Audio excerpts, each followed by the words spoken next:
d'une certaine manière, vous êtes en train de submerger les gens, vous mettez des noms, vous salissez des noms des gens qui n'ont absolument rien à se reprocher, vous en cachez d'autres, vous avez des documents qui n'ont pas été révélés, donc on a un peu l'impression que, entre guillemets, il noie le poisson. Voilà, il donne l'impression de répondre, parce qu'il y a une pression énorme, et en particulier une pression de ses propres électeurs. Parce que toute son élection, vous savez, a été faite aussi autour de ces théories du complot, comme quoi les élites sont toutes pourries, qu'il y a des trafics d'enfants, et il avait dit qu'il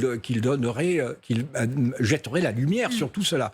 Et là, on voit bien qu'il est plus ou moins compromis, et il essaye de dissimuler cela. Mais ce qui est intéressant, un dernier point, c'est qu'on voit bien qu'en Europe, monsieur Lang n'est pas la seule victime de cette affaire. Hein. En Europe, les démissions se succèdent de gens qui n'ont pas, en effet, sans doute commis des crimes, mais qui ont été proches ou qui ont fréquenté Epstein. Il y a aussi Mandelson, l'ancien ambassadeur britannique et l'ancien ministre d'ailleurs à Londres.